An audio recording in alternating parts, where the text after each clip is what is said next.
En la emisión más reciente de Pasión por el Evangelio, nuestro programa de exégesis bíblica, un programa en el que cada fin de semana hago un análisis bíblico muy detallado del Evangelio que leemos en la misa cada domingo, hacíamos por supuesto el análisis de la perícopa en la que Jesús nos dice que tenemos que ser sal de la tierra y luz para el mundo. Esto sucede en el marco de el Sermón del Monte, que contiene una recopilación de todas las enseñanzas más importantes que Jesús pronunció a lo largo de su vida pública. Mateo las recoge, las presenta en una escena que coloca en la cima de un monte. ¿Por qué encima de un monte? Para darle a Jesús su máxima autoridad. Es la razón por la que todas las enseñanzas del Sermón del Monte son conocidas por la Iglesia como la Carta Magna de la Iglesia. Es como si fuera nuestra Constitución.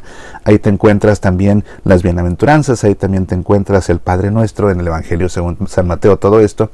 Y explicando yo acerca de la sal, decía Jesús que si la sal se adultera, los hombres la pisarán.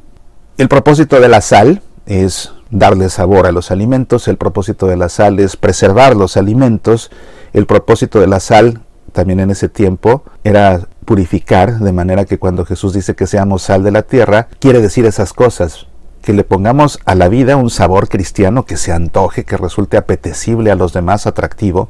Hacía en mi programa yo la comparación con una bolsa de papas fritas. También que, siendo sal de la tierra, preservemos viva nuestra fe, así como la sal preserva los alimentos, las carnes, piensa en los jamones, en la cecina, en el bacalao.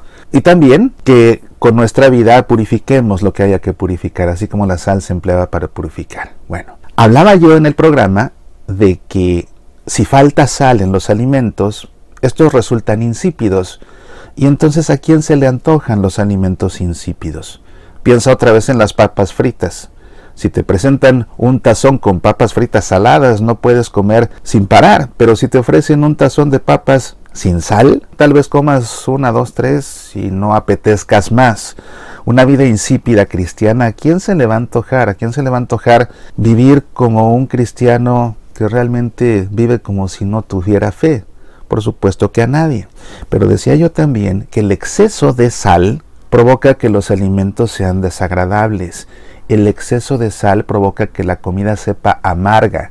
El exceso de sal provoca que la vida repugne. De la misma manera, si Jesús nos llama a ser sal de la tierra, si nosotros nos excedemos en la vida de fe, nuestra vida tampoco va a resultar apetecible, nuestra vida va a resultar repugnante incluso. Y daba yo ejemplos como la mojigatería, daba ejemplos como ser un santurrón.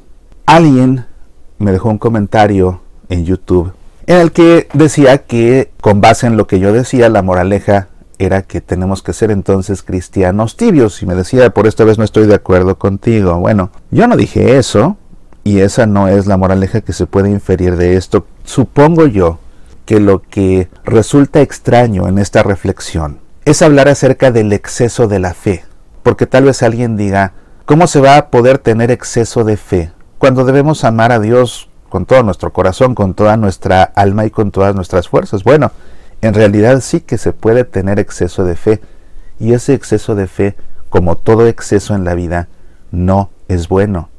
Como todo exceso en la vida, el exceso de fe es un vicio. Sí, el exceso de fe es un vicio. ¿Cómo se puede tener exceso en la fe? Bueno, otra vez, piensa en el mojigato, piensa en ese que para él todo es pecado, todo es pecaminoso, todo es pecado. A nadie le gusta interactuar con una persona para la que todo es pecado. Cualquier cosa la condena de inmediato, la sojuzga, la acusa, la sentencia. A nivel personal siente que hasta tiene que confesarse cada semana. Piensa, por ejemplo, también en el santurrón, ese que hace de su casa una capilla, que hace de su escritorio de trabajo una capilla, que hace de su automóvil una capilla. Bueno, es que hay tableros de automóviles que lo único que les falta es una veladora encendida. Los automóviles no son una capilla, los automóviles son un medio de transporte. Los escritorios de trabajo son para trabajar, no son una capilla. Lo mismo las casas. San José María Escrivá de Balaguer, en su libro Camino, que realmente es un baluarte de la espiritualidad contemporánea, es un libro que todos deben leer, en mi opinión, en particular los laicos, dado que la espiritualidad de Escrivá de Balaguer va encaminada en gran medida a la santificación de los laicos. Dice en su número 552, Ten pocas devociones particulares pero constantes, pocas devociones. Y ese tener pocas devociones se traduce también en ese tener pocas imágenes. Se puede tener exceso de fe ejerciendo obras de piedad por demás al grado de dejar de atender las obligaciones que se tienen, obligaciones, como puede ser la familia, como puede ser el trabajo. Si alguien está coordinando rosarios todas las tardes en la parroquia, al mismo tiempo que debería estar asistiendo a sus hijos pequeños a hacer sus labores escolares, está cayendo en un exceso de piedad, en un exceso de fe. Si alguien sistemáticamente se sale de su centro de trabajo a una hora en la que debería estar trabajando, no en su receso, sino en una hora en la que debería estar trabajando, para ir donde el Santísimo, está cayendo en un exceso de fe. Los excesos de fe, que además sumados a una ignorancia religiosa, invariablemente conducen al fanatismo.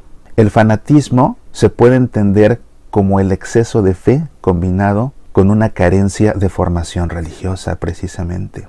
Es cuando vemos cosas, por ejemplo, como llegar a una iglesia y encontrarte dos imágenes de algún santo. Piensa, por ejemplo, en San Charbel Mailuf, este santo maronita de la Iglesia Católica del Líbano, al que la gente le tiene mucha devoción y cuando se concede un favor por su intercesión van y le cuelgan un listón de colores. Hay iglesias donde, a pesar de que solamente está permitido tener una imagen de cada santo, precisamente para evitar el fanatismo y la idolatría, hay iglesias donde te encuentras más de uno. ¿Por qué? Porque la gente piensa que determinada figura en particular del santo, determinada imagen, esa es la milagrosa.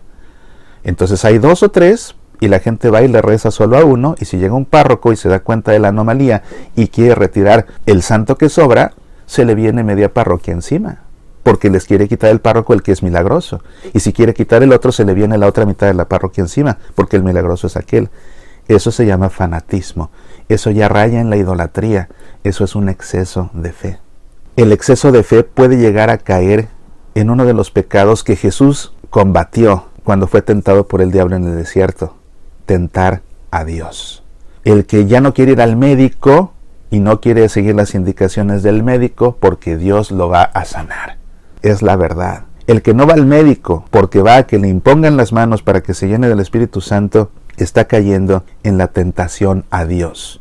Ha caído ya en un exceso de fe. Por supuesto, puedes ir a que te impongan las manos, pero es tu obligación también ir donde el médico y seguir sus instrucciones. Pídele al Espíritu Santo que si te va a sanar, ilumine al médico, para que el médico sepa qué hacer para sanarte. Pero dejar de ir al médico por ir a una sesión de oración, eso es caer en el fanatismo. El exceso de fe, como todo exceso en la vida, es un vicio, y no debemos nunca caer en un exceso de fe que nos lleve a dejar de cumplir con nuestras obligaciones para las cuales Dios mismo nos ha puesto.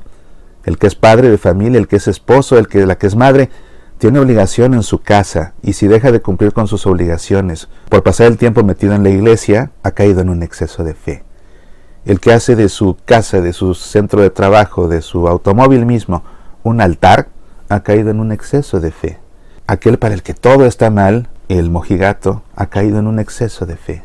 Ese santurrón, el que no puedes hablar con él de nada porque de inmediato te predica, el que no puedes comentar nada porque de inmediato te recuerda un versículo de la Biblia, llega un momento en que te atosiga.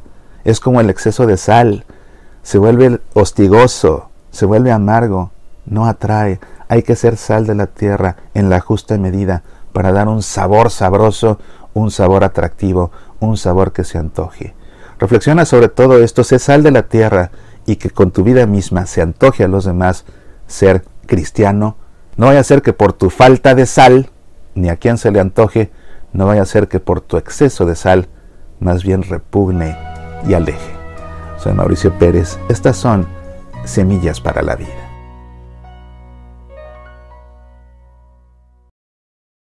Hola, te saluda tu amigo Mauricio Pérez. Estamos en el mes del amor y por esa razón te invito a que reflexiones conmigo acerca de la más grande bendición que Dios nos ha dado después de la vida, la capacidad de amar y también lo hermoso que es poder ser amados. Para eso te invito a que descargues mi conferencia Si no tengo amor, nada soy. Se trata de una reflexión bíblica sobre el himno al amor que compuso San Pablo y que escribió en su primera carta a los Corintios. Si no tengo amor, nada soy. Es una conferencia que, según el público que ha asistido, es la más conmovedora de todas mis conferencias porque les ha tocado el corazón. Es una conferencia ideal para toda persona que ama a alguien más, o sea, para todos, para los enamorados, para los esposos, para los padres, pero también para los hijos, para los hermanos, incluso para los amigos. Si no tengo amor, nada soy, nada. Lo que le da sentido a nuestra existencia es el amor. Reflexiona pues conmigo acerca del amor en este mes del amor. Visita nuestro sitio semillasparalavida.org y descarga esta conferencia. No te vas a arrepentir. Apasionate por nuestra fe.